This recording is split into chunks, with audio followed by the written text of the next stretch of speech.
Me shumë mundësi, nuk e dini këtë për aeroplanin e Donald Trump. A e dini se avioni ka ri pas sigurie prej ari 24 karatësh, me një çmim prej $100 milion. A i ka 2 motor Rolls-Royce, që mund të arrijnë shpejtësi deri në 500 milje në orë, ose 800 km/h, dhe mund të qëndrojnë në ajër për 16 orë. Ky Boeing 757, më parë në pronësi të Paul Allen të Microsoft, u ble dhe u rinovua nga marka Trump për të fluturuar vetëm 43 vetë gjithsej. A i dini se të gjithë filluan ta quanin këtë Boeing 757 Trump Force One, që nga zgjedhjet e vitit 2016 është e vërtet. Ky avion për $100 milion është mishërimi i fluturimit luksoz. Disa sheik do ta kishin zili pjesën e brendshme të Trump Force One. Tavanet janë bërë nga kamoshi ultra, sediljet janë prej lëkure të cilësisë së lartë dhe mbështetësit e kokës kanë të qëndisur stemën e familjes Trump. Në total, ka 18 sedilje të klasit ekzekutiv, 2 dhoma gjumi dhe 2 divane në dhomën e medjes. Pjesa e brendshme e avionit është mbuluar me lëkurë, kamoshi, ar ose dru të rrallë mahagoni, si të gjitha dollapët. Madje ka dhe një dhomë ngrënie private, ku Trump avakte në varësi të gjatësisë së fluturimit.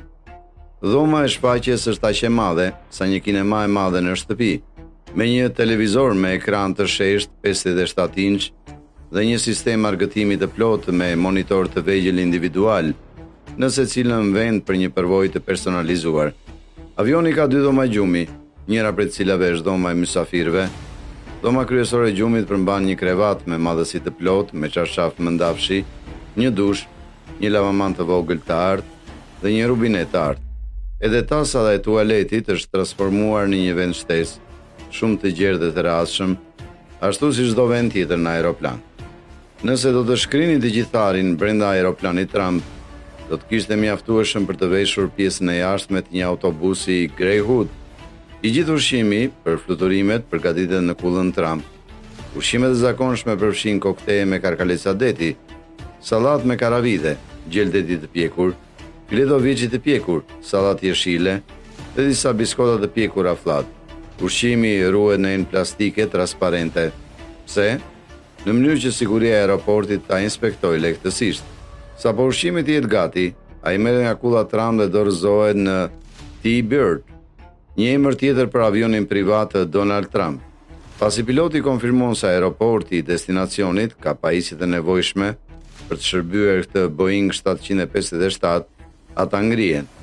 Për ata që janë të interesuar në gamën e çmimeve, një orë fluturimi kushton Donald Trump një shumë marramense prej $10.800, gjatë fushatës së tij presidenciale të vetë financuar, vlen të përmendet se Trump ndau $506.000 për udhëtime private në bordin e avionit të tij.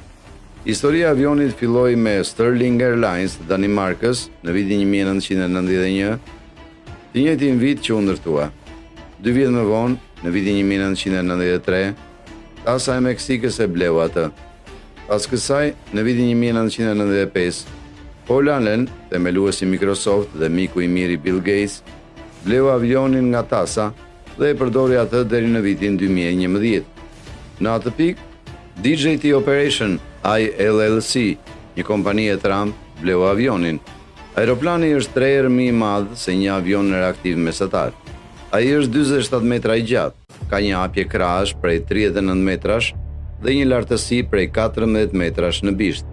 Ai fuqizohet nga 2 motorë turbofan Rolls-Royce RB211 teknologjisë së fundit, të cilët janë më të qetë në industri. Kjo i lejon Trumpit të ulë aeroplanin në çdo aeroport, madje edhe në ato me kufizime zhurme. Mund të arrijë një lartësi prej 41.000 këmbësh në më pak se 20 minuta, fal këtyre motorëve të fuqishëm. Trumpi kushton vëmendje të veçantë pjesëve të aeroplanit gjatë servisit. Ai nuk dëshiron ndërime dhe ngatresa, zvendësimet janë rreptësisht ndaluara. Personi pas aeroplanit është John Duncan, djali i një piloti e ushtarak, që nga mosha 15 vjeç. Duncan ka fluturuar, fillimisht së bashku me tatin, pastaj si pilot i licencuar. Përfundimisht, ai kaloi në fluturimin e avionëve privat. Ai duhet të planifikojë çdo fluturim në mënyrë perfekte, ja se si zhvillohet një fluturim mesatar. Meqense Trump ka një orar të ngjeshur dhe të paparashikueshëm, ekuipazhi shpesh duhet të bëjë ndryshime në minutën e fundit.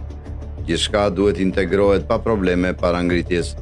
Së pari, piloti dhe bashkëpiloti inspektojnë pjesën e jashtme të aeroplanit në pistë. Pastaj vjen lista e kontrollit fluturimit, duke u siguruar që gjithçka brenda kabinës së pilotit është në rregull të përsosur. Ata e dinë saktësisht se kur do të mbërrit Trump, kështu që duhet të jenë gati paraprakisht. Ashtu si gjithë të tjerët, Trump duhet të kalojë nëpër kontrollet e sigurisë. Pasi kalon kontrollin, ai hip në aeroplan. Gjëja e parë që bën, përshëndet pilotët dhe ekuipazhin, pastaj hyn në kabinë dhe inspekton gjithçka. Dhe ne kemi fjalën për gjithçka. Ja çfarë tha Trump për procesin e inspektimit. Gjëja e parë që kur hip në këtë aeroplan është të shikojë përreth për detaje. Unë gjithmonë i studioj detajet. Çdo gjë duhet të jetë e pastër dhe e shkëlqyeshme. Thënë thjesht, Trump dëshiron që gjithçka të jetë sa më afër përsosmërisë të jetë e mundur. Vetë Trump vendos se kur ta çojë aeroplanin për servis.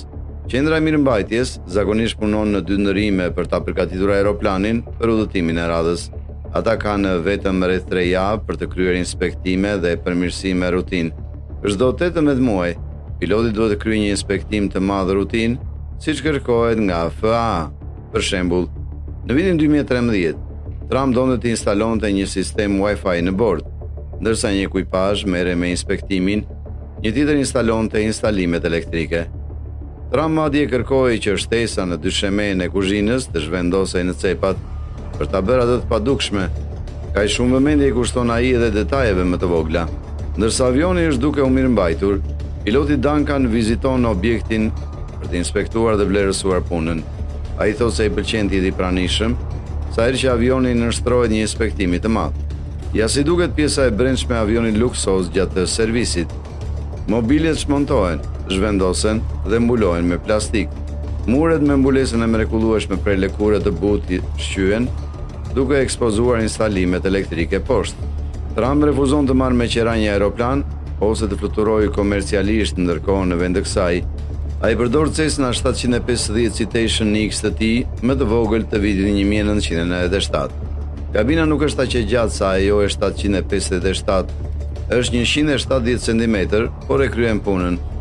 Kur u ble Citation X, ishte avioni më i shpejtë i biznesit në botë. Pas presidencës së tij, kur u bë avioni kryesor i transportit të Trump, me cilin ai do të fluturonte për në Manhattan nga aeroporti, ai me shumë mundësi i hipi në një nga 3 helikopterët në pronësi të organizatës Trump dhe fluturoi në helipadin në kullën Trump për takime biznesi. Megjithatë, ekipi pilotëve dhe i mirëmbajtjes duhet të jenë në kohë dhe gati.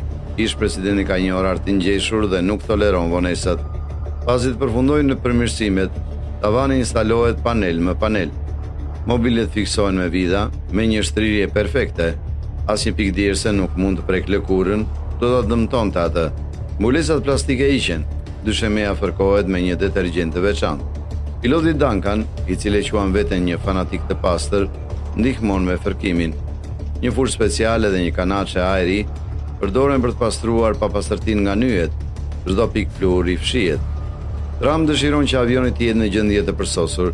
Për të siguruar këtë, piloti madje përdor një fushë të butë për të pastruar tavanin e kamoshit, duke u siguruar që fibrat të shkojnë nga e majta në të djathtë.